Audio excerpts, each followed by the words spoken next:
అర్హతే లేని నాపై నీదు ప్రేమ చూపిన కృపామయ. అర్హతే లేని నా. Praise the lord.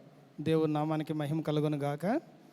మరి నాటి 30వ దినము క్రీస్తు శిలువ ధ్యానం కూడుకులకి విచ్చేసినటువంటి ప్రియ సంఘ సభ్యులందరికీ మన ప్రభు అయిన యేసుక్రీస్తు నామంలో వందనములు, అలాగే శుభములు తెలియజేసుకుని ఆహ్వానం తెలియజేసుకుంటున్నానండి. మరి నాటి కార్యక్రమాన్ని ప్రారంభించుకుందామండి.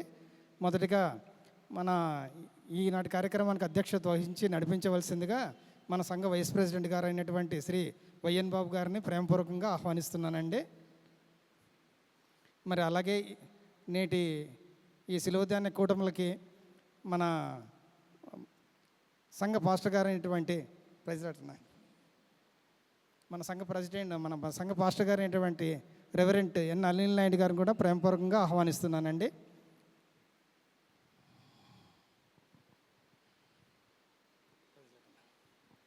అలాగే మరి నేటి శిలువధ్యాన వాక్యాలలో వాక్యం పరిచయం చేయడం గాను మన మధ్య విచ్చేసినటువంటి గౌరవనీయులు మన సంఘ సభ్యులైనటువంటి శ్రీ యేసు దాస్ గారిని ప్రేమపూర్వకంగా ఆహ్వానిస్తున్నాను. ముందుకు రావాల్సిందిగా ఆహ్వానిస్తున్నానండి. రెండే గారు ముందుకు.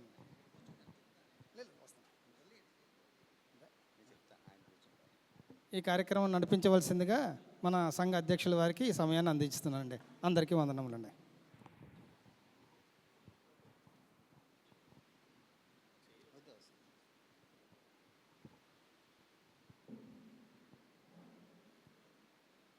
Praise the lord. ఈ రోజుకి ఏర్పాటు చేయబడినటువంటి ప్రార్థనకు ఇచ్చేసినటువంటి సంఘ సభ్యులందరికీ దేవుని నామమున వందనాలు. ఈరోజు వాక్య పరిచర్య చేయడానికి వచ్చినటువంటి సంఘ సభ్యులు యేసుదాస్ గారికి ప్రత్యేకంగా ఆహ్వానిస్తున్నాము. అలాగే ఈరోజు కార్యక్రమానికి నడిపించవలసిందిగా మన సంఘ కాపరి గారికి ఈ కార్యక్రమాన్ని అప్పగిస్తున్నాను.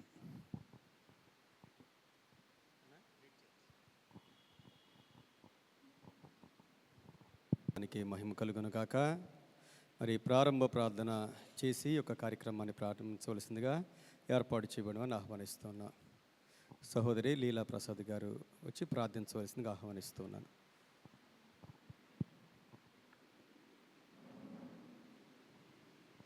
ప్రార్థన చేసుకుందామండి. స్తోత్రం ప్రభా, స్తోత్రములు స్తోత్రములు స్తోత్రములు స్తోత్రములు నాయన. మహాగణుడు మహోన్నతుడు అయిన తండ్రి, నీకు వందనాలు స్తోత్రాలు స్తుతులు చెల్లించుకుంటున్నాం ప్రభా. ఈ శ్రమకాల దినాన్న ప్రభా 30వ దినాన్ని మందిరంలో చిన్న మందగా చేరి నిన్ను స్తుతించగలిగే భాగ్యం ఇచ్చావు ప్రభా. నీకు వందనాలు స్తోత్రాలు. ఎక్కడ 2-3 కూడి నా నామను గురించి ప్రార్థన చేస్తారో వారి మధ్య నేను ఉంటానని వాగ్దానం చేసిన దేవుడు, నమ్మదగిన వాడు. మా మధ్యన మీరున్నారని విశ్వాసంతోనైనా నిన్ను స్తుతించుతున్నాం ప్రభా. నీకు వందనాలు స్తోత్రాలు. ఎవడు దీనుడై నలుగున మనసు గలవాడైనా మాట విని వణుకుచుండిన వారిని దృష్టి ఉంచుతానన్నా ప్రభా. నీ మాట విని వణుకుచుండే బిడ్డలుగా మమ్మల్ని సిద్ధపరచండి. ప్రతి విషయంలో నిన్ను కలిగిన జీవితం, నిన్ను హత్తుకునే జీవితం మాకు దయచేయండి. తగ్గింపగలిగే జీవితాలు మాకు దయచేయండి అయినా. వేషధారణ బ్రతుకులు మాలో ఉంటే తీసివేయనైనా. నీ యందు భయముతో కూడిన భక్తిని మాకు దయచేయమని అడుగుచున్నాను ప్రభా. భూమి కంటే ఆకాశం ఎంత ఉన్నతమో నీ యందు భయభక్తులు గల వారి పట్ల నీ కృప అంత అధికంగా ఉంటుందన్నా. నాయనా, నీ కృపను పొందుకునే భాగ్యం మాకు దయచేయండి. చేరువచ్చిన ప్రతి ఒక్క బిడ్డని జ్ఞాపకం చేసుకోండి ప్రభా. రావాల్సిన బిడ్డలు మార్గం మధ్యలో ఉంటే క్షేమంగా తీసుకురండి ప్రభా. నాయన, ఈ దినాన్ని రాలేని బిడ్డలకు మరొక దినాన్ని దయచేయమని అడుగుచున్నాను. ఈ కూడికి అంతట్లో మీరు నన్ను నడిపించిన నీ దేని సేవకుల్ని నైనా మీరు దీవించండి, ఆశీర్వదించండి. వారి కుటుంబాన్ని దీవించమని అడుగుచున్నాను ప్రభా. మరి ఈ దినాన్ని వర్తమాన్ని అందిస్తున్నాను నా ప్రభా. యేసుదాస్ గారిని కూడా జ్ఞాపకం చేసుకోండి. ఆయన్ని సిలువ సాటును మరుగుపరుచుకుని మాకు కావలసిన జీవాహారం నీ విడదారు వినిపింప చేయమని అడుగుచున్నాను. వినగలిగే చెవులు, గ్రహించగలిగే హృదయాలు మాకు దయచేనైనా. ఈ ఆరాధన అంతట్లో మీరుండమని అడుగుచున్నాను ప్రభా. దేవానికి వందనాలు పాటలో మీరుండండి ప్రభా. నాయన సాక్ష్యంలో మీరుండండి ప్రభా. అయినా నా తండ్రి, నీకు వందనాలు స్తోత్రాలు చెల్లించుకుంటున్నాను గొప్ప దేవుడా. నీకే స్తోత్రములు. మాకు ఇచ్చిన 3 మందిరాలు బట్టి నీకు వందనాలు. 3 మందిరాల్లో జరుగుతున్న కార్యక్రమాలన్నింటిలో మీరుండమని అడుగుచున్నాను ప్రభా. నీకు వందనాలు నాయన. మట్ల ఆదివారం కోసం మమ్మల్ని అందరినీ సిద్ధపరచండి ప్రభా. దేవానికి వందనాలు, స్తోత్రాలు నాయన. పరిశుద్ధ వారంలో మాట్లాడిన బిడ్డల్ని సిలువ చాటును మరుగుపరచుకోండి. 7 మాటలు మాట్లాడిన శుభ శుక్రవారము 7 మాటలు మాట్లాడుతున్న నీ బిడ్డల్ని సిలువ చాటును మరుగుపరచుకోండి. బాప్తీస కార్యక్రమంలో మీరు నేను పునరుత్థాన ఆరాధనలో మీరు నైనా ఇవన్నీ చక్కగా నైనా మర్యాదగా నీకు నైనా మహిమకరంగా జరగడానికి కృప చూపించండి. మా కార్యవర్గాన్ని అంతటిని దీవించి ఆశీర్వదించమని నేను ఈ కూడికి అంతట్లో మీరుండి మహిమ ఘనత ప్రభావాలు చెల్లించుకోమని నరుడైన యేసు నామములో ఈ ప్రార్థన అడిగి వేడుకుంటున్నాను తండ్రి. ఆమేన్. ప్రార్థించిన ప్రియ సహోదరి లీలా ప్రసాద్ గారికి ప్రభు నామముల వందనాలు. మన ఆంధ్ర క్రైస్తవ కీర్తనల నుండి 191 పాట ఎంతో వింత ఎంతో చింత అనే పాట పాడుకొని ప్రభు నామాన్ని మహిమపడదాం. ఎంతో వింత ఎంతో చింత యేసునాదు మరణమంత. ఎంతో వింత ఎంతో చింత యేసునాదు మరణమంత. పంతముతో చేసిరంత సొంత ప్రజలు స్వామినంత. ఎంతో వింత ఎంతో చింత యేసునాదు మరణమంత. పట్టి కట్టి నెట్టి కోటి తిట్టిరేసు నాదు నకాట. అట్టి శ్రమల నొంది పలుక రాయేసు స్వామి నాడు. ఎంతో వింత ఎంతో చింత యేసునాదు మరణమంత. మొయ్యాలేని మ్రానునొకటి మోపిరేసు వీపుపైని. మొయ్యాలేక మ్రాని తోడా మూర్ఛబోయే నేసు తండ్రి. ఎంతో వింత ఎంతో చింత యేసునాదు మరణమంత. కొయ్యపైనే సయ్యన్ బెట్టి కాలు సేతు లాలు జీలల్. కఠినులంతా గూడి కొట్టిరి ఘోరముగ క్రీస్తేసున్ బట్టి. ఎంతో వింత ఎంతో చింత యేసునాదు మరణమంత.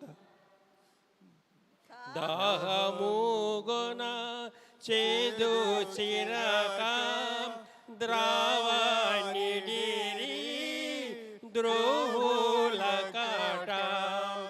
దాత్రి ప్రజల బాధ కోర్చి ధన్యుడాదివి కేగే నహ. ఎంతో వింత ఎంతో చింత యేసునాదు మరణమంత. బల్లెముతో బ్రకన్ బొడవన్ పారే నీరు రక్తమహా. ఏరై పారే యేసు రక్త మెల్ల ప్రజల కెలమి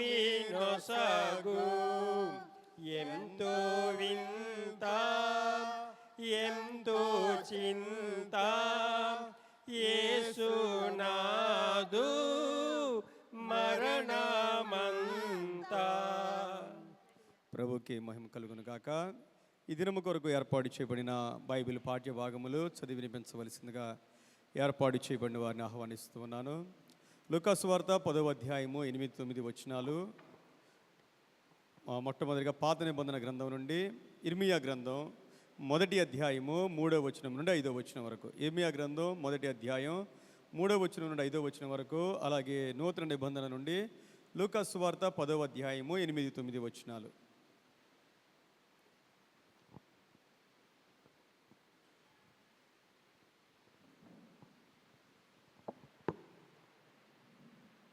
దేవాది దేవునికి వందనాలు తెలియపరుచుకుంటూ ఈ లెంట ధర్మకై దైవజనులచే ఏర్పాటు చేయబడిన దేవుని వాక్యము పరిశుద్ధ గ్రంథం నుండి పాత నిబంధన గ్రంథము ఇర్మియా గ్రంథము 1వ అధ్యాయము 3వ వచనం నుంచి 5వ వచనం చదువుకుందాము. ఇర్మియా గ్రంథము 1వ అధ్యాయము 3వ వచనం నుంచి 5వ వచనం చదువుకుందాము. మరియు యెషయా కుమారుడగు యెహోయాకీము యోదాకు రాజై ఉండగాను, యెషయా కుమారుడు సిద్కియా యోదాకు రాజై ఉండగాను, అతని ఏలుబడి 11వ సంవత్సరాంతం వరకును, అనగా ఆ సంవత్సరమున 5వ నెలలో యెరూషలేము తెరదీసుకుని పోబడి వరకును ఆ వాక్కు ప్రత్యక్షమగుచుండెను. యెహోవా వాక్కు నాకు ప్రత్యక్షమై ఇలాగ సెలవిచ్చాను. గర్భంలో నేను నిన్ను రూపింపక మునిపే నిన్ను ఎరిగి తిని, నీవు గర్భం నుండి బయలుపడక మునిపే నేను నిన్ను ప్రశ్నించి తిని, జనములకు ప్రవక్తగా నిన్ను నియమించి తిని. దేవుడి పరిశుద్ధ వాక్యమును మనకిలో పడిచేయునుగాక.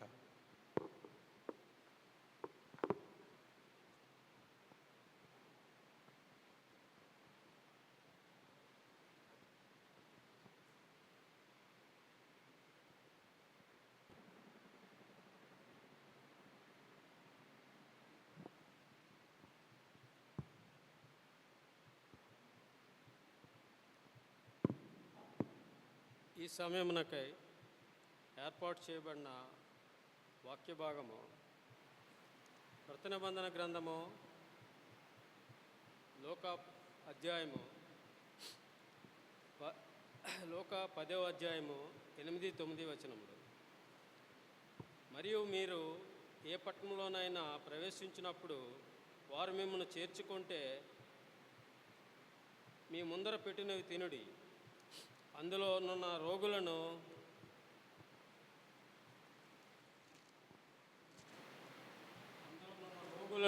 స్వస్థపరచుడి. దేవుని రాజ్యము మీ దగ్గరకు వచ్చి ఉన్నదని వారితో చెప్పుడి.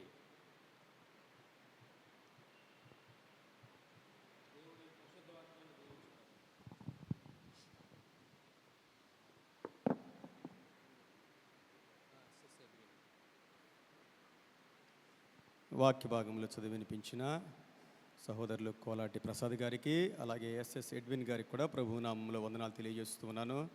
ఈ ప్రత్యేక సమయంలో ఎవరైనా ఒక సాక్ష్యం చెప్పేవారు ఎవరైనా ఉంటే మరి ఒక 5-10 నిమిషాల్లో సాక్ష్యం చెప్పవలసిందిగా ఆహ్వానిస్తూ ఉన్నాను. లీనియళ్ళ మరి సహోదరి నాగరాజు గారి యొక్క సతీమణి గారు వచ్చి పాట పాడవలసిందిగా ఆహ్వానిస్తూ ఉన్నాను.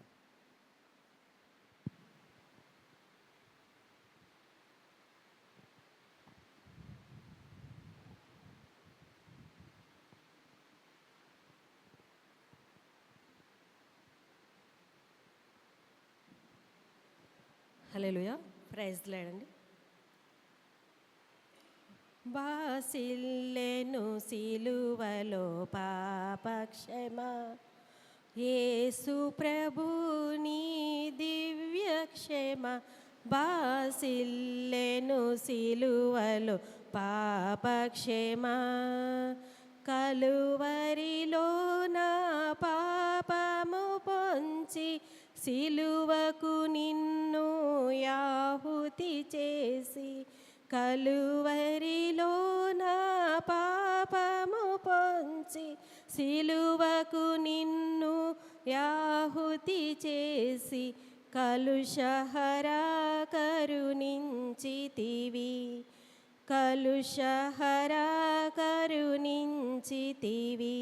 బాసిల్లెను సిలువలో పాపక్షమా.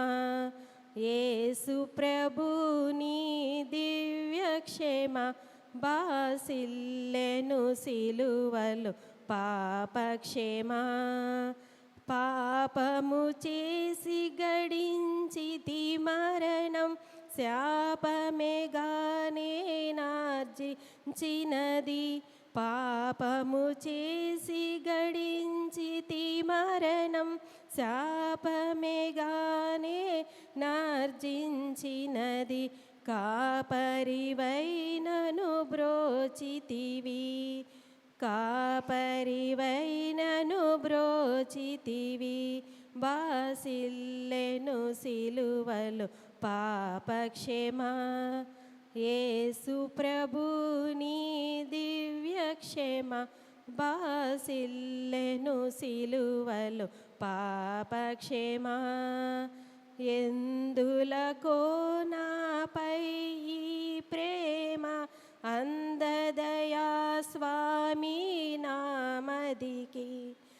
ఎందులకో నాపై ఈ ప్రేమ అందదయా స్వామి నామదికి.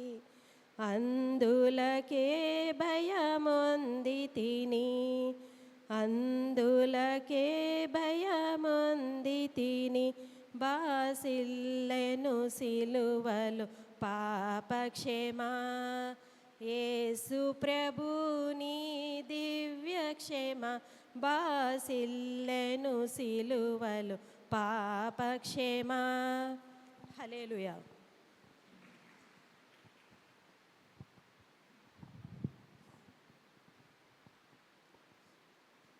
పాట పాడి ప్రభువును మహింపరిచిన సహోదరి మరి నాగరాజు గారి యొక్క మిసెస్ గారికి ప్రభు నామంలో వందనాలు తెలియజేస్తున్నాను. ఈ ప్రాముఖ్యమైన సమయంలో మరి దేవుని యొక్క వర్తమానాన్ని అందించవలసిందిగా సహోదరులు యేసుదాస్ గారికి సమయాన్ని అప్పగిస్తున్నాను.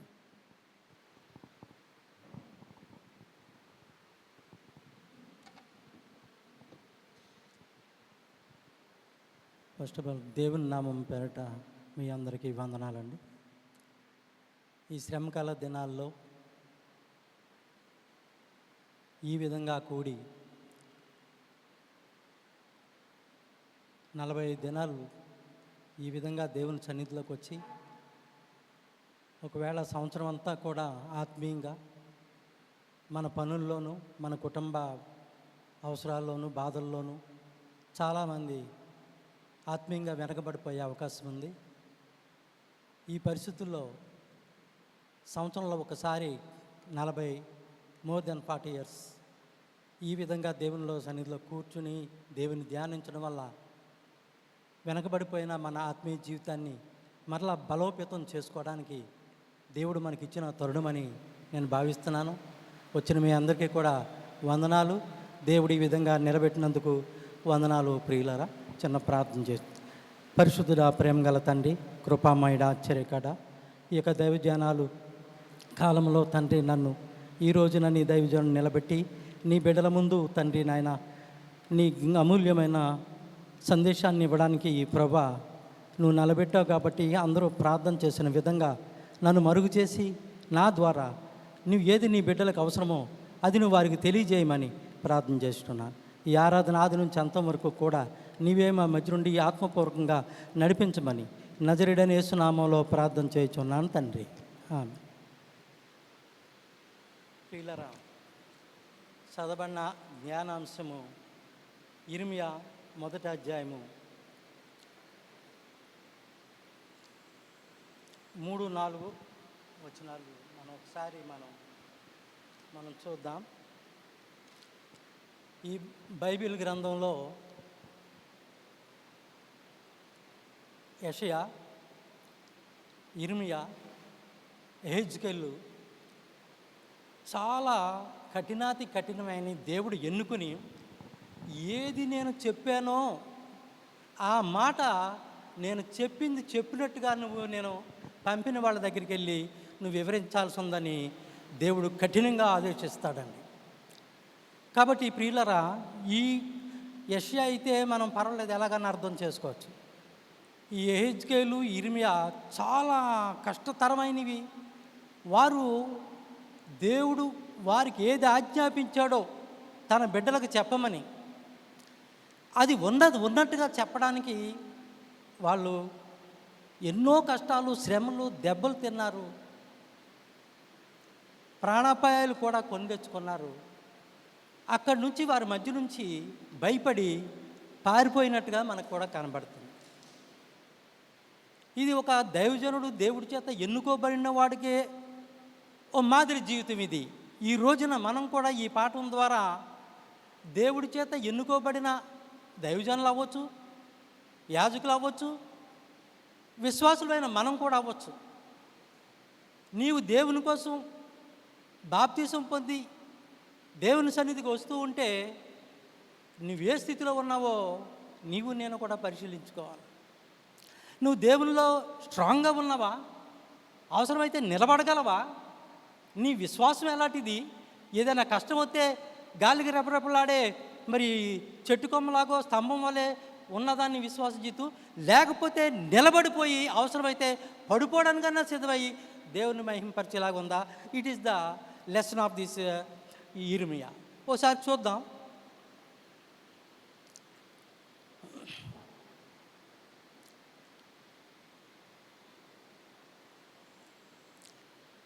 యెహోవాకు నాకు ప్రత్యక్షమై ఎలాగూ సెలవిచ్చాను, గర్భములో నేను రూపింపక మునిపే నిన్ను ఎరిగితిని, నీవు గర్భము నుండి బయలుపడక మునిపే నేను ప్రతిష్ఠించి తిని, జనములకు ప్రవక్తగా నియమించేది.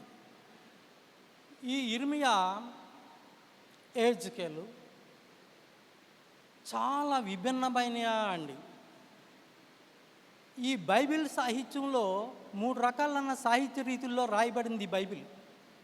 మనం అనుకున్నట్టుగా ఇది ప్రోజు, లివింగ్ బైబిల్, ఎవరు పడితే వాళ్ళు తర్జుమా చేసి ఏదో కామన్ మ్యాన్ ఈ is not able to make out this what is written in this that. అందుకే చాలామంది ఆత్మీయంగా బలపడలేకపోతున్నారు. ఏ వాక్యం మనం చదివినప్పుడు అది మనల్ని ఆలోచింపు చేయాలి. What is the gist of this, what is the meaning of this. ఇక్కడ చూద్దాం, చూడండి, దేవుడు ప్రవచనం చెప్తున్నాడు. మరియు 11వ వచనం, యెహోవాకు నాకు ప్రత్యక్షమై, ఇర్మియా నీకేం కనబడుచున్నదని సెలవిచ్చాడు. ఏం కనబడుతుందో? అందుకు బాదం చెట్టు చువ్వ కనబడుచున్నదని నేననగా, యెహోవా నీవు బాగా కనిపెట్టిదివి, నేను చెప్పిన వాక్యమును నెరవేర్చుటకు నేను ఆతృతపడుచున్నాను. 2వ మారు యెహోవాకు నాకు ప్రత్యక్షమై నీకేమి కనబడుచున్నదని సెలవియ్యగా, మసలుచున్న బాణ ఒకటి కనబడుచున్నది, దాని ముఖము ఉత్తర దిక్కున తిరిగి ఉన్నది. ప్రియులారా, ద మీనింగ్ ఈజ్ హిడెన్, అంతరంగంగా ఉంది, నిగూఢమై ఉన్నది. ఈ 2 గ్రంథాలు కూడా అంత తీక్షణంగా మరి ఉన్నాయి. ఈ దర్శన సాహిత్యమని, ప్రవచన సాహిత్యమని, జ్ఞాన సాహిత్యమని గ్రంథాల్లో కొన్ని ఇక్కడ ఉన్నాయి. ఇందులో ఇది రాసింది దర్శన సాహిత్యంలో రాయబడి ఉందట. అది ఈ ఇర్మియా గ్రంథం అస్తవ్యస్తంగా ముందుది వెనక, ముందు ఇలా రాయబడి ఉంది. ఇది ఈయన యోషియా కాలంలో 20వ సంవత్సరంలోనే ప్రవక్తగా తన ప్రవచనాలు వినిపిస్తున్నాడు. ఈ ప్రవచనాలు ఏంటంటే ప్రియులరా, మనిషిని నువ్వు సరిగా లేవు.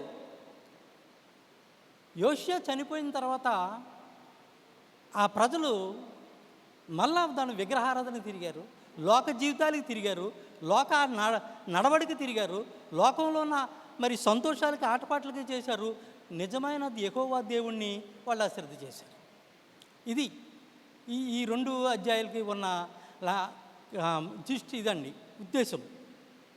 ఈ యొక్క హిజ్కియా వారిని మళ్ళా దేవునికి దూరం అయిపోయారని, మిమ్మల్ని ఐగుప్తులో బానిసత్వంలోంచి మిమ్మల్ని విడిపించి మిమ్మల్ని తీసుకొచ్చి ఆయనకి ప్రియమైన బిడ్డలుగా ఆయన్నే స్తుతిస్తూ ఆరాధిస్తూ ఉండాలని ఆయన కోరుకున్నాడు. దానికి వ్యతిరేకంగా మీరు మరి అబద్ధ ప్రవక్తల యొక్క ప్రవచనాలు విని, మాటలు విని దేవునికి దూరం అయిపోయారని ఆయన హెచ్చరికలు చేస్తూ ఉన్నాడు. అది దేవునికి బాధ కలిగింది, దుఃఖము కలిగింది, కోపం కూడా కలిగిందండి. బాధ కలిగినా పర్లేదు, we can repent again and we rectify hour mistakes. But where is he will go against us, the wrath of God no man can escape from his wrath. దేవుని యొక్క ఉగ్రత నుంచి మనం తప్పించుకోలేము. కోపానికి గురి కాకూడదండి. మనం కోపానికి ఎక్కువగా ఎప్పుడు మనం గురి అవుతామంటే ఆయన ఇచ్చిన నిబంధన మేరకపోతే. ఆ నిబంధన ఏంటి? మన బానిసత్వంలో ఉండగాలని ఆయన విడిపించాడు.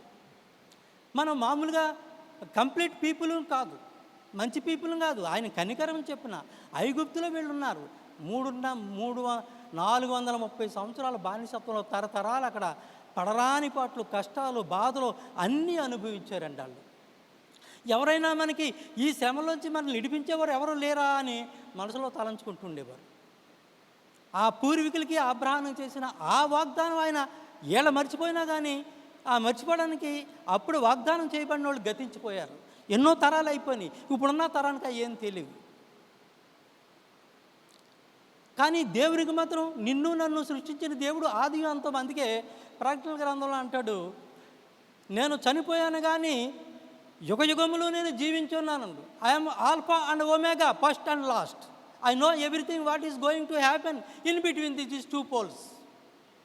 ఈ రెండాట్ల మధ్యన యుగాంతం వరకు, యుగం ప్రారంభంలో ఏం జరిగింది, ఏం జరగబోతుంది అనేది నాకు తెలుసు. ఎందుకంటే నేనే దాన్ని సెట్ చేసేవాడిని కాబట్టి.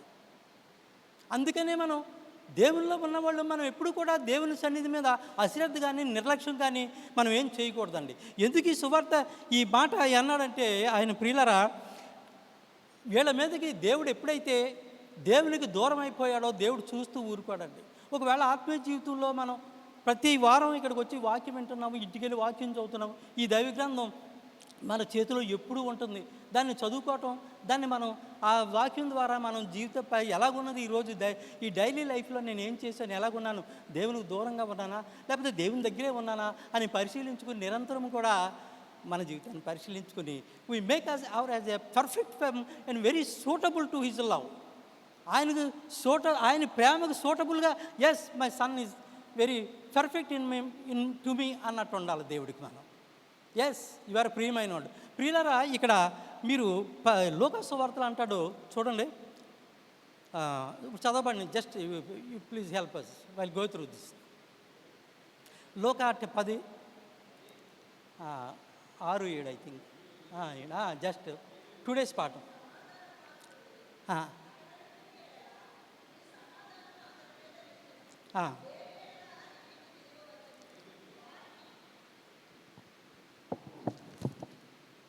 నేను చదువుతాను.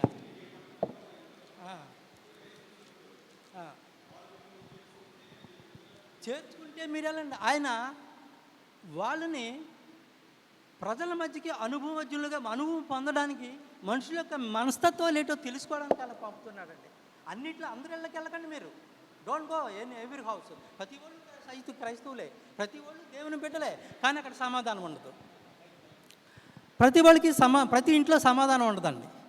కాబట్టి వాళ్ళు రమ్మండి పాస్టర్ గారు అంటారు, లేకపోతే రమ్మండి బ్రదర్ మీరు వచ్చారా రండి, ఇట్ ఈస్ వెరీ హ్యాపీ అని వస్తారు. కానీ వాళ్ళ మనసు దేవుని దగ్గర లేదు కాబట్టి నానా రకాలుగా వాళ్ళు ఆలోచించుకుంటారు. ఆ ప్రేమ ఉండదు అక్కడ. అందుకని ఆ యొక్క ఏరియాలో నేను పంపే ప్రతి చోట ఎవరు యోగ్యమైన వాళ్ళు, క్రిస్టియన్స్ అంతా, అది క్రిస్టియన్ లొకాలిటీయే, but you don't go there. ఎవరు అని నువ్వు తెలుసుకో, యు ఎంక్వైర్. ఎవరు ఉన్నతమైన భక్తిలో ఉన్నవాళ్ళు, ప్రేమలో ఉన్నారు, అనురాగంలో ఉన్నవాళ్ళు, నువ్వు అది కనుక్కుని ఆ ఇంట్లోకి వెళ్తే ఎస్ ఎంతకాలం ఉంటే అంతకాలం ఉండి. సారేపతిలో ఉన్న ఆ స్త్రీ ఏమంటుంది భార్యతోటి, యజమానుడా దైవజనుడు వస్తుంటాడు అప్పుడప్పుడు, ఆ వచ్చినప్పుడు మన ఇంట్లో ఉంటాడు ఇక్కడ ఏ పని మీద వస్తే, కాబట్టి మనం ఇంటి మీద ఏం చెయ్యాలి, ఒక మంచి విడిది గృహాన్ని ఏర్పాటు. చూడండి how it is a love. ఎంతకాలం ఉంటాడో ఆయన చూడాలి కదా, పరిచయం చెయ్యాలి కదా, ఆయన పెట్టిన తినాలి కదా, తినడానికి పెట్టాలి కదా, అన్నీ చూడాలి కదా. It is a burden. మరి నౌడేస్ అటువంటి మనస్తత్వం మనకుందా? ఆమెకుంది అక్కడ. ఆమె ఎందుకంటే దేవుల్లో ఎదిగింది కాబట్టి, దైవజనుడు ఏంటో మరి ఆవిడికి గౌరవంగా దేవుడి మీద ఉన్న భక్తి అలాంటిదో దైవజనుడి మీద కూడా అదే గౌరవం ఆవిడకి కలిగి ఉంది. వీళ్ళరా అలాంటి క్రైస్తత్వంలో మనం దేవుల్లో ఎదగడం అంటే, దేవునికి నీకు కనెక్షన్ను it will not be snap. తెగకూడదు ఎట్టి పరిస్థితుల్లో కూడా. కళ్ళు మూసుకుని ఇది నా కుమారుడు అనేటట్టు ఉండాలండి. ప్రియులరా, దర్శన సాహిత్యం, ఈ దర్శన సాహిత్యంలో ప్రజల బాధలు, ప్రజల కష్టాలు, ప్రజల ఇబ్బందులు, వాళ్ళు ఎదుర్కొనే గడ్డు పరిస్థితులు ఆ దర్శన సాహిత్యంలో మనకు చెప్తాడు. ఇవి ఈ ఈ ఈ యొక్క ఇర్మియా ఈ దేవుడి ప్రత్యక్షమై ఆయన వాక్కు ఇచ్చేటప్పటికి ప్రజలు శుభ్రంగా కంప్లీట్గా దేవుని వదిలేశారంటే వాళ్ళ లోకంలో వాళ్ళు ఇష్టం వచ్చినట్టు తిరుగుతున్నారు. నోవాహులో చెప్తాడు వాళ్ళు దేవుడిచ్చిన మార్గాలు తుడిచేసుకున్నారటండి. వాళ్ళకి they are not suitable for that life. వాళ్ళకి ఈజీ మెథడ్స్ కావాలా. ఈ రోజుల్లో మనకు కూడా చాలా ఈజీగా కావాలా. ఈవేళ చక్కగా ఇంత మరి చక్కటి మ్యాన్షన్లో మరి మనం ఉన్నామంటే ఇది దేవుడి కృప. అదే ఒక పాకలు అయితే మనం వెళ్ళలేము. కానీ ఎల్డర్స్ అంతా కూడా ఆ పాకల్లోంచి వచ్చిన వాళ్ళు ఎంత ఈ లాంగ్ స్పాన్ ఆఫ్ లైఫ్లో వాళ్ళు ఎంత శ్రమపడి ఉంటారో ప్రియులరా, ఎంత కష్టపడి ఉంటారో మానసికంగా, శారీరకంగా, ఆర్థికంగా వాళ్ళు ఎంతో త్యాగం. ఎందుకంటే ఎల్డర్స్ అందరితో నాకు పరిచయాలు ఉన్నాయండి. లాస్ట్ 88 నుంచి వాళ్ళ పరిచయం ఉన్నారు. కాబట్టి వాళ్ళు చెప్పిన ఎక్స్పీరియన్స్ చూసి నాకు కళ్ళని నీళ్ళు వచ్చాయి. కానీ ఈ రోజున గాడ్ గిఫ్టెడ్ ఏ వెల్ ఫ్లెడ్జ్డ్ చర్చ్. కాబట్టి ఇక్కడ ఏమంటున్నాడంటే ఆ గడ్డు పరిస్థితులు ఎదుర్కొన్నప్పుడు ఏంటి ఆ గడ్డు పరిస్థితులు అంటే ప్రియులరా, అక్కడ దావీదు కాలంలో అబ్యాతారు ప్రవక్త ఉండేవాడు. ఆయనకి దావీదు కాలంలో ఆయన ఏం చేశాడంటే ప్రియులారా, ఎవరికి ఇద్దరి మధ్యన వచ్చిన కంటెన్షన్ ఏంటో నేను చెప్తున్నాను. ఎందుకు వచ్చిన ఈ గడ్డు పరిస్థితులు, ఎందుకు వచ్చిన ఈ శ్రమలు, ఎందుకు ఈ యొక్క ఇర్మియా వాళ్ళని కఠినంగా మరి హెచ్చరించాల్సి వచ్చింది, ప్రాణం మీదకు తెచ్చుకోవాల్సి వచ్చింది, కొడదామనుకున్నారు, చంపేద్దామనుకున్నారు. అలాంటి పరిస్థితుల్లో ఆయన కూడా ఇర్మియా నువ్వు భయపడకూడదయ్యా, గర్భంలో నేను రూపించింది నేనే, నువ్వు నాకు కావాలా, నీకన్నా ముందు నాకు తెలుసు. ఎందుకంటే I plan you to burn for my purpose, not for the worldly purpose. ఇతర లోక సంబంధం కాదు, నిన్ను ఏదో లోకంలో ఏదో అయిపోవాలని అనుకున్నా కాదు, నా పర్పస్గా గర్భంలో నిన్ను రూపించాను అన్నాడు. ఎంత చక్కటి వాక్యాలు ప్రియులారా. ఇక్కడికి వచ్చేటప్పటికి ఆయన ఏమంటున్నాడు, బాదము చెట్టు ఉపమానాలు చెప్తున్నాడు. ఇదే ఈ యొక్క ఇర్మియా దీంట్లో ఈ దర్శన సాహిత్యంలో ఇదంతా కూడా ఏంటంటే ఆటోబయోగ్రఫికల్ జీవితానికి సంబంధించిన రెఫరెన్సులతో ఉంది. ఇంకా ముఖ్యంగా కవిత రెఫరెన్సులతోటి ఈ Bible the middle of the ఈ ఇర్మియాలో middle of the chapters 35 above I think or below అవి కవిత దాంట్లో రాసి ఉన్నాయి. కవిత సాహిత్యం అంటే ఏంటంటే a special language. A common man is not able to make out the language what is written in that lines. అది బాగా విద్యావంతులు అయితే, అందుకే యేసుక్రీస్తు అంటాడు ఈ బైబిల్ వాళ్ళకి అర్థం కాక చిన్నపిల్లలారా అన్నాడు. అక్కడ వీళ్ళకేముంది, ఆ యొక్క చేపలు పట్టుకునే వాళ్ళలో వచ్చాడు మోస్ట్ ఇల్లిటరేట్స్. అందుకని వాళ్ళ పిల్లలారా వాళ్ళు మీరు సహించండి అని కూడా అన్నాడు. వాళ్ళని బట్టి రాజులను కూడా గద్దించారు అన్న వాళ్ళని ఏమి చేయకుండా. కాబట్టి వాళ్ళకి సామాన్యులకు అర్థం అవడానికి ఉపమానాలు చెప్పాడు, పారబుల్స్. ఆ పారబుల్స్ ద్వారా అసలైన ఆయన ఉద్దేశాన్ని వాళ్ళు అర్థం చేసుకునేటట్లు చెప్పాడు. ఇంత ఉంది ఈ దర్శన సాహిత్యంలో ప్రియులరా. ఆరకిల్స్ అంటే ఏంటంటే దేవోక్తులు. పూర్వం ఏం చేసేవారంటే ఈ ప్రవక్తలు పాస్టర్లకి ప్రజలకి ఏదైనా అపాయం వచ్చిందనుకోండి, లేకపోతే వర్షాలు లేవనుకోండి, పరిస్థితులు గడ్డుగా మారిపోయింది అనుకోండి, ఆహారం లేదనుకోండి, మరి ఏం చేసేవారు, వాళ్ళకి ఏం తోచేది కాదు. వెంటనే ఆ ప్రవక్త దగ్గరికి వచ్చేవాడు. ప్రవక్త దగ్గరికి వస్తే ఏం చేసేవారు చెప్పుకుంటే, ప్రవక్త వెళ్ళి స్పెషల్ ఆ రూమ్లోకి వెళ్ళి దేవుణ్ణి అడిగేవాడు. This is the reason people came over here for this is the problem అని అంటాడు. దేవుణ్ణి అడిగితే directly God will give answer. This is the reason. ఏంటి వాళ్ళ రీజన్ అంటే, వాళ్ళు చాలా నన్ను వదిలిపెట్టేశారయ్యా, నేను ఎంతగానో ప్రేమించిన వాళ్ళు నాకు ఈవేళ నాకు వెతిరి తిరిగారు. అందుకే యెషయా గ్రంథం మొట్టమొదటి అంట, ఈ ఎద్దు కామందుని యోవేల్ అంటాడు, ఎద్దు తన కామందుని ఎరుగును. మరి వీళ్ళకేమైంది, అన్నీ పోయినాయి, ఏడుతున్నారు. ఎందుకు నువ్వు దూరం అవ్వాలా, ఎందుకు దేవుడు నేను అంతగా ఆయన మనకి నాయకుల్ని పంపి వారు ప్రాణాలు త్యాగం చేసి ఆ యొక్క ఫరో దగ్గర వారి అనేకమైన అద్భుతాలు చేసి మిమ్మల్ని విడిపించుకొచ్చారే.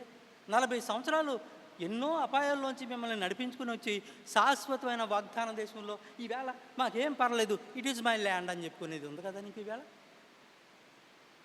కాబట్టి ప్రియులరా, నీకేం కనపడుతుంది? బాదం చెట్టు చువ్వ కనపడుతుంది. ఏమొచ్చింది?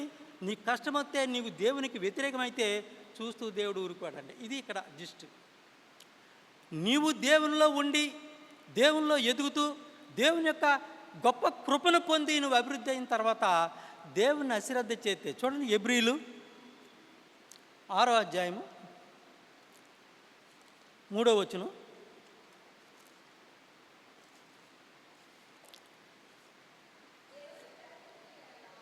అమ్మా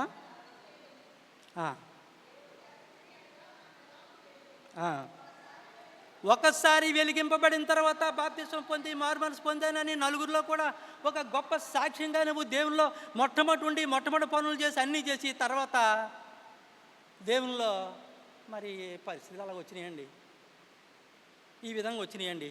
తప్పలేదండి. నో, ఒక్కసారి నీవు ఆత్మను పొందుకున్న తర్వాత ఆ ఆత్మ నీలోంచి పోదు ప్రియులరా. దేవునికి వ్యతిరేకంగా వెళ్ళాలన్నా నీ ఇంట్లో సమస్యలు, పర్సనల్గా వచ్చే సమస్యలు, సమాజంలో వచ్చే సమస్యలు నిన్ను కృంగదీసినా బాధ పెట్టినా కూడా నువ్వు కొద్దిగా జస్ట్ ఎందుకులే ఈ వారం ఏం చేశాడు నాకు దేవుడు, నాకు ఏమైంది, నాకు చాలా బాధగా ఉంది, గుడిమానెత్తే బాగుంది. కానీ బాగానే ఉంటుంది గుడిమానెత్తే.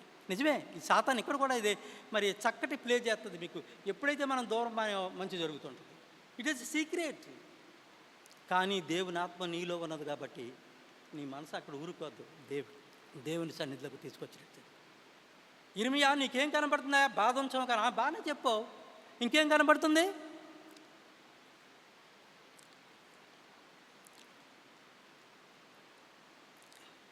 ఉత్తర దిక్కున అందుకు రెండో మారు ఎగువ ప్రతిమ నీకేం కనబడుతుంది? చలవిక మసలు మా బాణ ఒకటి నాకు కనబడుతుందండి.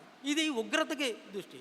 ఆ యొక్క తూర్పులో ఉన్న ఆ బబులోను ఆ రాజులు దండెత్తీల మీదకి వచ్చి సర్వనాశనం చేస్తారు. అది ఇర్మియా వాళ్ళు ప్రకటించబోయేది ఏంటంటే, మీరు దేవునికి వ్యతిరేకమయ్యారు కాబట్టి మీరు ఈ కష్టాలు మీరు అనుభవించాల్సిందే, మీరు శ్రమలు అనుభవించాల్సిందే. మీరు యెరూషలేము ఒక పతనాన్ని గురించి ఆయన బోధించేవాడు. మీ పతనం, యెరూషలేము పతనం అయిపోద్ది, మీరు నాశనం అయిపోతారు యోధాని. ఇలాంటి డైరెక్ట్ అటాక్ ఇచ్చేవాడు అండి దేవుడు. ఎందుకు ఇచ్చాడు ఆయనకి ఆ ధైర్యం ఎలాగొచ్చింది ప్రియులారా? ఇక్కడ అంశం ఏంటంటే మంది శిష్యులు, అధికారం. అయితే ఆ శిష్యులకి అధికారం ఏంటి చెప్పండి? ఆయన పర్పస్ కొలది ఆయన వెనక ఏర్పాటు చేసుకోవాలి, అంతే కదండి. శిష్యులు మీన్స్ ఏ సబార్డినేట్, ఆంతరంగికుడు, చెప్తే వినేవాడు.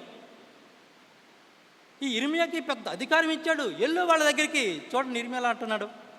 ఇర్మియా యెహెజ్కేలు 2వ అధ్యాయం మొదటి నుంచి, నరపుత్రుడా నీవు చక్కగా నిలబడుము, నేను నీతో మాట్లాడవాలని అని ఆయన నాతో మాట్లాడి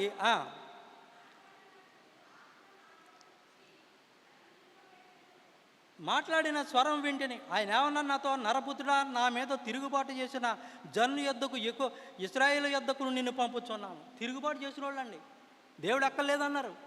అందుకనే ఇర్మియా ఏం బోధించాడు వాళ్ళకి? ఎవరికి బోధించాడు? యాజకులకు చెప్పాడు, రాజులకు చెప్పాడు, ప్రజలకు హెచ్చరించేశాడు. దైవజనుడు చెప్తే మనం వింటామేంటండి? దైవజనుడు మనకు చెప్పడమే. ఈవేళ వీఆర్ మాస్టర్స్, మనం స్కాలర్స్ అయిపోయాం. ఎవరు నిలబెట్టి ఇక్కడ చొక్క వాక్యం చక్క గణగణగణ చెప్పేస్తారు. అవునా కదా? ఈజిటెడ్ బ్రహ్మాండంగా చెప్తారండి. ఈనాళ్ళ ఎక్స్పీరియన్స్లో వాక్యం ఎవరిని పడితే వాళ్ళే చక్కగా చెప్తారు. కానీ ఎంతవరకు నువ్వు అనుసరిస్తున్నావు అనేది, ఆ వాక్యం అనే ఆ యొక్క శక్తితో నువ్వు నిర్మించుకున్నావా? నువ్వు కష్టం వచ్చినప్పుడు పడకుండా ఉంటావా? శ్రమలు వచ్చినప్పుడు నువ్వు తప్పిపోకుండా ఉంటావా? వీళ్ళకలాగా వాళ్ళు తప్పిపోయారయ్యా. ఇర్మియా, నువ్వు వెళ్ళి చెప్పు, ఎంతకీ నన్ను చూడలేదు వాళ్ళు, నా చేసిన శ్రమ అంతా వృధా అయిపోయిందే. ఎంత కష్టపడి అక్కడ ఎన్ని అద్భుతాలు చేసి ఫరో దగ్గర నేను నడిపించాను వాళ్ళని. ఆ అద్భుతాలు చూసైనా కూడా వాళ్ళు వాళ్ళు అర్థం చేసుకోలేదు నేను అంత శక్తిమంతున్నో. ఎన్ని అద్భుతాలు చేశాడండి ప్రియులరా. ఎందుకు చేశాడు అది? నేను శక్తిమంతుడినని మీరు తెలుసుకోవాలని. అలాగే కొత్త నిబంధనలకు వచ్చినప్పుడు కేసుకరిస్తే నీ ఎంత అద్భుతాలు చేశాడండి. ఎందుకు చేశాడు? ఆ అద్భుతం చేస్తే తప్ప వీళ్ళు నమ్మరు. ఆ అద్భుతాల వల్లే. అందుకే అంటాడు ఆయన, నేను అధికారంతో సువార్త ప్రకటించానంట. అధికారం ఎలాగొచ్చింది? దేవుడిచ్చిన శక్తిది. దేవుడు ఈజ్ కమెండెడ్. ఆయన ఈ లోకానికి వెళ్తూ నువ్వు లోకానికి వెలుగ్గా ఉండవు. దేవుని ఆనందంతో యేసుక్రీస్తు ఈ లోకానికి వచ్చాడు. దేవుడు ఈ లోకానికి వచ్చి ఆ యొక్క మతాధిపతులు ఎందుకు వణికిపోయారు, ఎందుకు ఆయన శ్రమ పెట్టారు, ఎందుకు ఆయన సిలివేసేయాల్సి వచ్చింది? ఏం మంచి చేయలేదా, చెడ్డ చేశాడా, ఎవరికైనా హాని చేశాడా? అందరినీ బాగు చేయడమే కదా, అందరినీ కాపాడమే కదా, అందరినీ రక్షించాడు కదా. ఆయన మాటల ద్వారా ఎంతమంది ఆయన్ని అట్రాక్ట్ అయిపోయి ఈజ్ మై సేవియర్ అని ఆయన నామం ఈనాడు క్రైస్తవులు అని అనిపించుకున్నాం. ఆయన నామం ఉంటుంది. ఈనాడు ఎంతో టెక్నాలజీ ఉండి ఎన్నో ఉండి ఇంత ప్రచారంలో ఎన్నో అవకతవకలు అవుతున్నాయి, కానీ ఆనాడు ఏ ప్రచారం లేదు. ఎందుకు ఇంత లోకమంతా ఎప్పుడో ప్రచారం అయిపోయింది క్రీస్తే రక్షకుడని. ఆయన శిష్యులు సర్వలోకానికి వెళ్ళిపోమన్నప్పుడు వెళ్ళిపోయారు. అధికారం ఏంటి? ఆయన ఏమన్నాడు, మీరు సర్వలోకానికి వెళ్ళి సర్వ సృష్టికి నా యొక్క రాజ్య సువార్తను ప్రకటించండి, నమ్మి బాప్తిసం పొందినాడు నా రాజ్యానికి వారసుడు అవుతా. అంటే నువ్వు మరణాన్ని అంటే ఈ లోకాన్ని జయిస్తావని. ఈ లోకాన్ని జయిస్తావంటే ఈ లోకంలో ఉన్నదేంటి? మృతము, మార్టల్. ఈ మరణాన్ని నువ్వు జయిస్తావు. నేను ఎలా జయించానో మీరు కూడా ఆయన మరణం ద్వారా మనకు నేర్పిన ఈ 33.5 సంవత్సరాల్లో మెయిన్ సెంట్రల్ ఐడియా ఏంటంటే మరణాన్ని జయించి శక్తిమంతుడని. ఆయన మాటకి ఎంత శక్తి ఉందో నేను పూర్తిగా వాక్యాన్ని చెప్పడానికి it is not the time brother, sorry, excuse me, నేను అంతగా చెప్పలేను. కాబట్టి అక్కడ ఆయన శక్తి మాటల్లో ఉన్న పవరు. నువ్వు ప్రార్థన చేస్తే, పూర్వం ప్రార్థన చేస్తే జ్వరాలకు తగ్గి మాట్లాడితే దైవజనుడి దగ్గరికి వెళ్ళేవారు. ఏ రోగమైనా అప్పుడు ఇంతమంది డాక్టర్లు లేరు, ఓన్లీ దైవజనుడి మీద ఆధారపడిపోయేవారు. లాజరు లేచిరా ఒక్క మాట, అప్పటికే 4 days అయింది. ఎక్కడుంది ఈ మాట పవరు? లెగ్స్ వచ్చేసాడండి. 4 days అయితే it will become a decay. అది మారుతుంటుంది. ప్రవ్వా 4 days అయిపోయిందయ్యా, మానవ మెంటాలిటీ. మనం ఈవెన్ నవ్ ఆల్సో అలాంటి సంఘటన జరిగితే వీ కాంట్ బిలీవ్. దేవుడు లేపుతాడు, లేకపోతే ఒక దైవజనుడు ఎవరైనా ఉన్నారో పట్ల నేను లేపుతానంటే ఇలాగ అంటాం మనం. ఆ పవర్ లేదు మన దగ్గర. ఆ పవర్ ఎప్పుడైతే లేదో నువ్వు నమ్మలేవు. నీ మెదిలో ఉండాలా, నీ హృదయంలో ఉండాలా the power of the words. Alexander the great అన్నాడు. ఆయన 19 సంవత్సరాలకు రాజ్యానికి వచ్చేసాడండి. తండ్రిని హత్య చేసేస్తే 19 సంవత్సరాలకి రాజసింహాసనానికి వచ్చాడు. నేను ఇంటికాడ రాజ్యాన్ని పరిపాలించినాను, మొత్తం ప్రపంచాన్ని జయించాలన్నాడండి ఎట్ ద ఏజ్. అలా జయించుకుంటూ వచ్చేసాడు. అంతే ఇండియా వచ్చాడు. అక్కడి నుంచి వాళ్ళకి ఏదో డిఫరెన్స్ వచ్చింది. అలాగే ఇంకొకటి మాట చెప్తాం, మన పిల్లలు కానీ మనం కానీ బైబిల్ని ఎలాగ మనం రిఫర్ చేస్తుంటామో, ఎలాగ మనం చదువుతామో, ధ్యానిస్తామో, ఈ యొక్క నిగూఢమైన విషయాలు మనకు తెలియాలంటే అదే ధ్యానం అన్నమాట. ఈ దర్శన సాహిత్యంలో డిఫరెంట్ లాంగ్వేజ్, ద మీనింగ్ ఏది చెప్పాలనుకున్నాడో అది మనకు తెలియదండి. అది పోయిటరీ, అది పద్యభాగం. గద్యభాగం ఎవరైనా చదివచ్చు.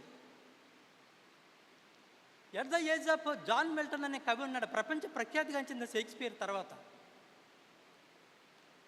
5వ సంవత్సరం వచ్చినప్పటికి ఈ become a master of the Bible. 5వ సంవత్సరం ఎట్ ద ఏజ్ ఆఫ్ 5 ఈ become a master of the Bible.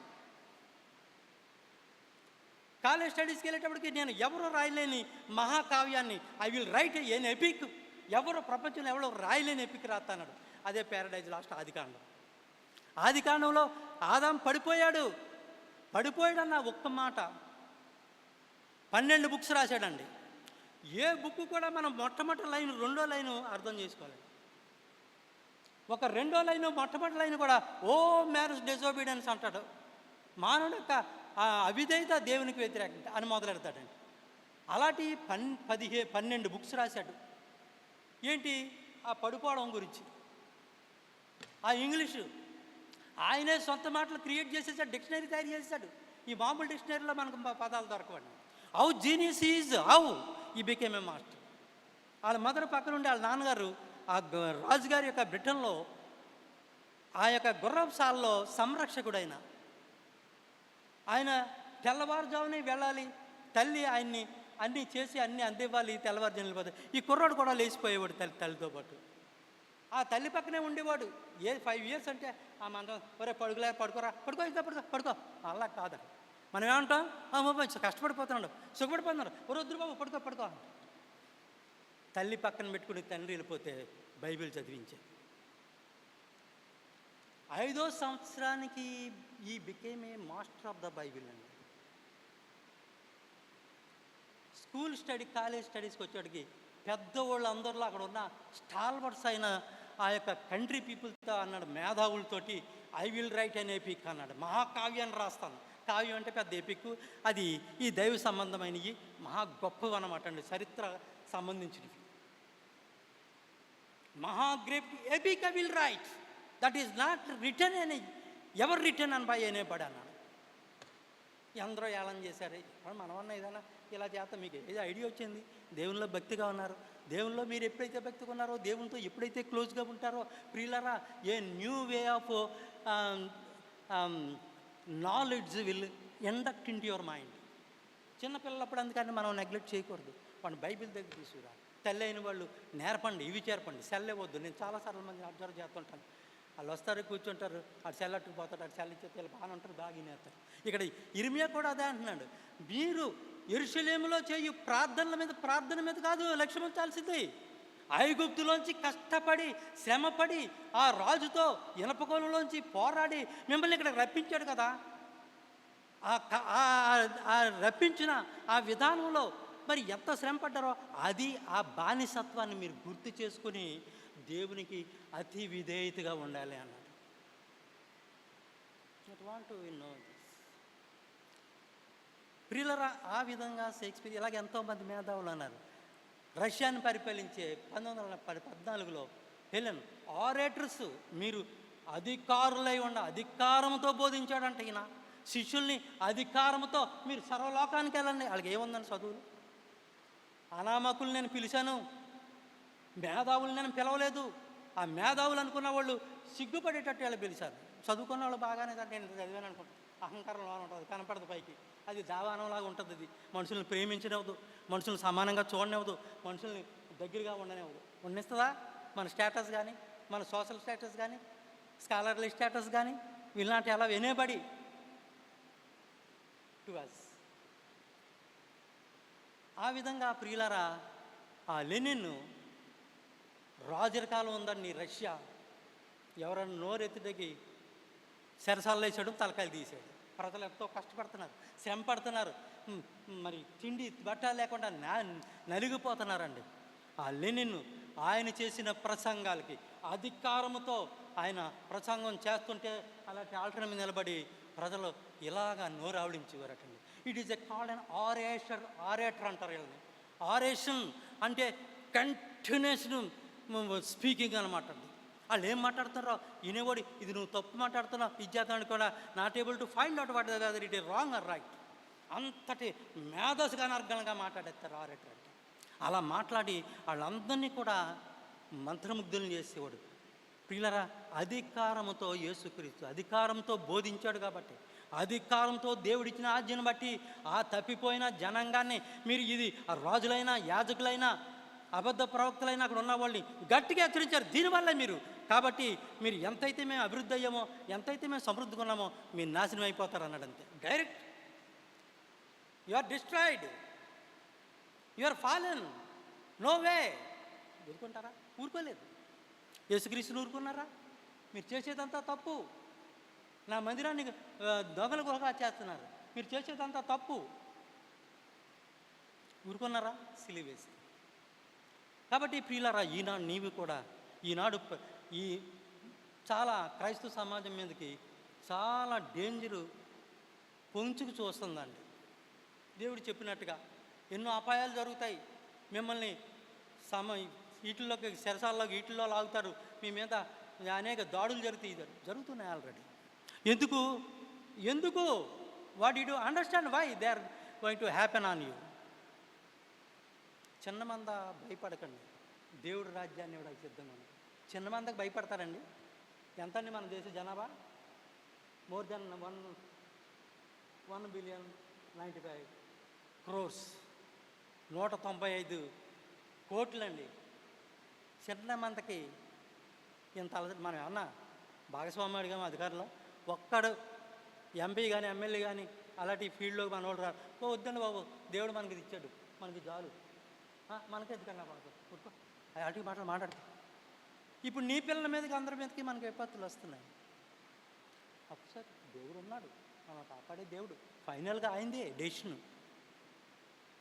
కాబట్టి ప్రియులరా, మనం గుర్తుపెట్టుకొని దేవుణ్ణి ఆయన ఇష్టమైన రీతిలో మన ప్రవర్తన నిరంతరం కూడా సరి చేసుకుంటూ పరిశుద్ధంగా మనం ఆయనలో ఉండాలి. ఇంకొకరిని మరి నేను జూలియస్ సీజర్ అని రోమా సామ్రాజ్యాన్ని పరిపాలించిన జనరల్ ఉన్నాడు. ఆయన ప్రియులరా ఎంత ధీరుడు అంటే ఎదురుగుండా ఎవడొచ్చి మాట్లాడటానికి వీళ్ళు చూడలేడు, నిలబడలేడట. కళ్ళలో అంత తీక్షణత, అంత గంభీరం. ఎందుకు? ఆయన కలిగి ఉన్న ప్రిన్సిపల్స్ బట్టి, ఆయన కలిగి ఉన్న దృఢ విశ్వాసాన్ని బట్టి, ఆ నిశ్చయితను బట్టి ఒక గోల్ వైన్కి ఈ రోమా సామ్రాజ్యాన్ని ప్రపంచంలో మరి నెంబర్ 1గా చేయాలండి. అందుకే ఆ ఈజిప్ట్ కానీ వాటికి కానీ ఇంత పేరు ఈవేళ. ఎంతోమంది ప్రముఖులు ఉన్నారు. ఆయన మాట్లాడుతుంటే ఇలాగే మౌనంగా. ఆయనకున్న జనరల్స్ మార్క్ యాంటోనీ, ఆయన బ్రోటస్ అన్నవాడు, చంపేశారు. ఆయన్ని మాట వినలేదు, చంపేశారు. చంపేస్తే ఆ బ్రోటస్ ప్రాణంగా ఆయన ప్రాణం ఆ ఇద్దరు జనరల్ అంటే అందులో ఒకడు చంపేశాడు. అంటాడు వెనక నుంచి పొడుస్తారంటే 16 మంది ఒకేసారి పొడిచేస్తారు. అంటే మనకి ఇది ఈ సాహిత్యాలు కూడా ఈ వాక్యం వచ్చినాడు మనకి హిస్టరీ కూడా అవసరం. అందుకే నేను 4 మాటలే మాట్లాడుతున్నాను. I will end. పొడిస్తే ఆయన ఏమంటాడు తెలుసా అండి? ఏ you Brutus, you come forward and show your courage, my honour, come forward and kill me. అప్పుడు నాకు నా శిష్యుడు అని అనిపిస్తాం. మనం కూడా దేవుని బిడ్డలుగా మనాలని. అలాగే హిట్లర్ కానీ ప్రపంచాన్ని జయించారండి. After all common man Hitler. రెండో ప్రపంచం యుద్ధం మొదలవ్వబడిన ఫస్ట్ ప్రపంచం అవ్వడానికి ఓ సైనికుడు. పార్కులో పడుకుంటే కూడా నిద్రపోనిచ్చేవారు కాదు. పార్క్ టైం అయిపోయింది అవతల బానివారు. అంత కఠినమైన పరిస్థితులు చూశారు వాళ్ళు. ఆ పట్టుదల 20 సంవత్సరాలు బిల్డప్ అయిపోయాడంతే. ప్రపంచాన్ని జయించేసి ఇక లండన్ వెళ్ళడానికి, వీధుల్లో వెళ్ళడానికి 4 రోజులు చాలని నాకు వణుకుపోయారండి పెద్ద పెద్దవాళ్ళందరూ కూడా. ఈవేళ ప్రియులరా, మనం అంటే దేవుని బిడ్డలేడు, చిన్నమంద క్రైస్తవులు వీళ్ళు ఏంటి ఇలాగా అభివృద్ధి అయిపోతున్నారు. లిటరల్గా అభివృద్ధి అయిపోతున్నారు, ఫైనాన్షియల్గా అభివృద్ధి అయిపోతున్నారు. అన్ని వేళ మనకింత డెవలప్ అయిపోతున్నారు. వీళ్ళు ఉండకూడదు, వీళ్ళని డిగ్రేడ్ చేయాలి. ఎప్పటి నుంచో 30 సంవత్సరాల నుంచి అలా డిగ్రేడ్ చేసుకుని వచ్చి ఇప్పుడు ఫైనల్గా వాళ్ళు సక్సెస్ అయిపోయారు. కాబట్టి ప్రియులరా, దేవుడు మనతో మాట్లాడుతున్నాడు. ముందు నువ్వు నిలబడు ఇర్మియా, నువ్వు నిలబడు. నేను చెప్పింది చెప్పినట్టు వాళ్ళకి చెప్పు. అందులో ఏది కూడా నువ్వు దాయడానికి వీలు. ఇంకా ఏమంటున్నాడు చూడండి ఇక్కడ ఇర్మియా ఎహెజ్కేలు. నా మీద తిరుగుబాటు చేసిన వారు, మీరు సిగ్గుమాలిన వారు, కఠినులై ఉన్నారు, కఠినవ్రతులైన వారి యొద్దకు నేను పంపుచున్నాను. వారు తిరుగుబాటు చేయువారు గనక వారు వినకపోయినను వారి తమ మధ్య ప్రవక్త ఉన్నాడని వారు తెలుసుకున్నట్లు ప్రభువు ఏవో సెలవిస్తారు. వాళ్ళు ఎన్నాకపోనా మన ప్రవక్త ఉన్నాడు, హెచ్చరించాడు. రేపొద్దున అడుగుతాడు దేవుడు, ఏటి ప్రభువా ఇలాగా మేము ఏం చేస్తాం, ఈయన బొంకుతారని. మానవులకు ఎక్కువ ఏంటంటే బొంకడం అలవాటు. తప్పు ఒప్పుకోవాలనేది దేవుడి ఉద్దేశం. తప్పు ఒప్పుకుంటే ఐ విల్ అడ్మిట్ దెమ్ అన్నాడు. చాలా sympathetic and loving God will accept any kind of wrong doings and since, what blunders. But అది ఒప్పుకోవండి మనం. ఒప్పుకో, వెళ్ళు, నువ్వు చెప్పు. వాళ్ళు ఎంతవరకు అంటే మీ మధ్యన ప్రవక్త ఉన్నాడని చెప్పు. ఆయన సాక్ష్యం అన్నమాట. సాక్ష్యం. ఆయన కొట్టారు, చంపడానికి చెప్తే పారిపోయాడు. అలాగే ఇక్కడ వాళ్ళ ఇంటికి వెళ్ళండి, యోగ్యమైనది ఏదో పెట్టింది తినండి, ఆ ఇంటికి సమాధానం దీవించండి. ఆయన ఎవరైతే అక్కడ మాట చూడండి లోకాలో, ఎవరైతే మిమ్మల్ని చేర్చుకోరో, మిమ్మల్ని రిజెక్ట్ చేస్తారో, అసహించుకుంటారో బయటకు వచ్చేయండి ఇమ్మీడియట్గా. అక్కడ ఏమో చేయొద్దు, బాధపడొద్దు. మీరు డబ్బులు కానీ సంచి కానీ ఏం పట్టుకెళ్ళదు ఏమైనా కొనుక్కోవడానికి. నేను మిమ్మల్ని పంపుతున్నాను నా బిడ్డలు కాబట్టి, నేను సమస్తాన్ని సృష్టించాను కాబట్టి, ప్రతి ఒక్కడు కూడా నా వల్ల బతుకుతున్నాడు కాబట్టి మిమ్మల్ని గుర్తించాలన్నాడు. అందుకే అబ్రహ్మ నేను పంపించట్టు నువ్వు వెళ్ళిపోయా, నీకు అందరిని వదిలేసాయి, వెళ్ళిపో. ఎక్కడికో చెప్పలేదు, ఏమిటో చెప్పలేదు, ఇదిగో ఇంత పని ఎత్తున్నాను పట్టుకెళ్ళాలలేదు. ఎక్కడికి వెళ్ళిపోతాను?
మరి అలాగే 20వ తారీఖు అండి ఈస్టర్, క్రీస్తు పునరుద్ధాన పండుగ ఆ రోజు ఉదయం 10 గంటలకండి మన ఆలయంలో జరుగుతుంది.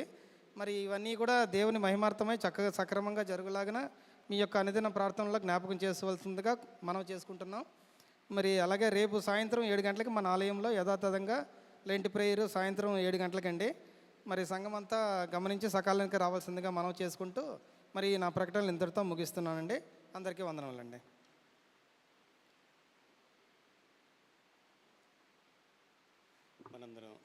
మనందరం లేచి నిలబడగా ప్రార్థన చేసుకుందాం. మహాపరిశుద్ధుడా, ప్రేమ కలిగిన తండ్రి, నీకు వందనాలు చెల్లిస్తా ఉన్నాం. అయ్యా నాయనా, మమ్మల్ని లేచి నిలబడమంటూ ఉన్నావు, మమ్మల్ని వాడుకుంటానన్నావు ప్రభు. అందుకొరకై నీకు స్తోత్రాలు. మేము ఎక్కడైనా పడిపోయి ఉంటే, మేము లేవలేని స్థితిలో ఉంటే మాకు ధైర్యాన్ని ఇవ్వండి ప్రభువా. ధైర్యం ఇచ్చి నిలబెట్టుకోమని ప్రార్థన చేస్తూ ఉన్నాం తండ్రి. నీ వాక్య ప్రకారము ధైర్యముగా ఈ లోకములో నీ కొరకు జీవించగలుగుటకు సహాయం చేయండి నాయనా. నీ సేవకులైన వారిని చేర్చుకుంటే నిన్ను చేర్చుకున్నట్లే అన్నావు ప్రభువా. అందుకొరకై నీకు స్తోత్రాలు చెల్లిస్తా ఉన్నాం. మీ ప్రతి వాగ్దానము, ప్రతి ఆశీర్వాదం మా జీవితంలో నెరవేరడానికి సహాయం చేయమని ప్రార్థిస్తూ ఉన్నాం నాయనా. వర్తమానం అందించినటువంటి యేసుదాస్ గారి కొరకు ప్రార్థన చేస్తా ఉన్నాం. మీ దాసుని మీరు బలపరచండి, మీ ఆత్మతో నింపి, మీ వాక్యముతో నింపి నీ పరిచర్యలో వాడుకోమని ప్రార్థన చేస్తా ఉన్నాం. ఈరోజు చేరి వచ్చిన ప్రతి బిడ్డ కొరకు నాయన మీ సన్నిధిలో విజ్ఞాపన చేస్తా ఉన్నాను. దేవా, అందరినీ దీవించండి నాయన.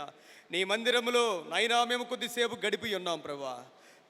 నీ వాక్య ప్రకారం, నీ వాగ్దాన ప్రకారం అందరినీ ఆశీర్వదించమని ప్రార్థిస్తూ ఉన్నాం. యేసయ్య నామములో ఉన్న ఆరోగ్యాన్ని మాకు అనుగ్రహించండి, సంతోషాన్ని మాకు అనుగ్రహించండి, సమాధానం మాకు అనుగ్రహించండి నాయన. ప్రార్థన జీవితాన్ని మాకు అనుగ్రహించండి, పరిశుద్ధ జీవితాన్ని మాకు అనుగ్రహించండి నాయన. నీకు స్తోత్రాలు చెల్లిస్తూ మా ఎగ్జిక్యూటివ్ కమిటీ వారందరినీ మీరు దీవించి ఆశీర్వదించండి నాయన. పాట పాడిన బిడ్డల కొరకు వందనాలు చెల్లిస్తున్నాం. ప్రార్థించిన బిడ్డలు, వాక్యం చదివిన బిడ్డలు అందరి కొరకు వందనాలు అయా. మా అడ్వైజర్స్, వారి ఫ్యామిలీస్ అన్నీ మీరు దీవించి ఆశీర్వదించి నీ కృపలో బలపరచుమని రేపటి దినమునైనా మేమందరము నీ మందిరములో కనపడగలుగుటకు సహాయము చేయమని అనేక మందిని తోడుకొని రమ్మని నాయనా. మరి మా ఎగ్జిక్యూటివ్ వారు తలపెట్టిన ప్రతి కార్యక్రమంలో మీరు తోడుగా ఉండమని దేవా. మేమేం చేసినా నీ నామం మహిమ కొరకు చేయగలుగుటకు మమ్మల్ని వాడుకోమని యేసు క్రీస్తు వారి నాయనా బాప్తిసాలు పొందుతూ ఉన్నారు, వారిని సిద్ధపరచుకోండి. మా సంఘంలో గొప్ప ఉజ్జీవాన్ని తీసుకునండి. పరిశుద్ధాత్మదేవుని కార్యాలు జరిగించండి. స్తుతి యాత్ర నాయనా మీ చేతులకు అప్పగిస్తూ ఉన్నాం ప్రభా. తండ్రి, మా యొక్క ఎగ్జిక్యూటివ్ వారికి మంచి జ్ఞానాన్ని ఇచ్చిన ప్రభు, అందరినీ ఐక్యపరిచిన ఆయన సమస్త మహిమ మీరు పొందుకోమని యేసు క్రీస్తు వారి నామంలో వేడుకొని ప్రార్థిస్తూ ఉన్నాము తండ్రి. ఆమేన్. పరలోకమందున మా తండ్రి, మీ నామం పరిశుద్ధపరచును గాక, మీ రాజ్యం వచ్చును గాక, మీ చిత్తం పరలోకమందు నెరవేరునట్లు భూమి యందు నెరవేరును గాక. మా దిన ఆహారము నేడు మాకు దయచేయము. మా ఇళ్ళ అపరాధము చేయవారిని మేము క్షమించు ప్రకారం అపరాధము క్షమించు. మమ్మల్ని శోధనలోనికి తేక కీడును తప్పించు. రాజ్యము, శక్తి, మహిమ నిరంతరము మీరు అయ్యున్నారు తండ్రి. ఆమేన్. పరమ తండ్రి అయిన దేవాతి దేవుని యొక్క ప్రేమ, మన ప్రభువును రక్షకుడైన యేసుక్రీస్తు ప్రభువారి కృప, పరిశుద్ధాత్మ దేవుని అన్యోన్య సహవాసము, ఆశీర్వాద దీవెనలు సదాకాలం మనందరికీ తోడై ఉండి దీవించి ఆశీర్వదించునుగాక. నీ రక్తధారలీలా పాపికాశ్రయమీచును.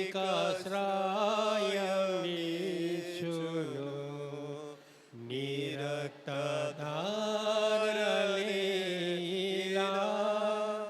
పాపికాశ్రయమీచును.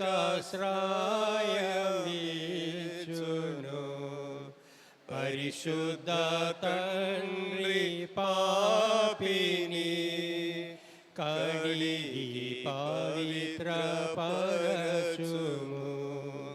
పరిశుద్ధ తండ్రి పాపిని కడిగి పవిత్ర పరచుము. నీ రక్తమే నన్ను శుద్ధీకరించున్. నీ రక్తమే నా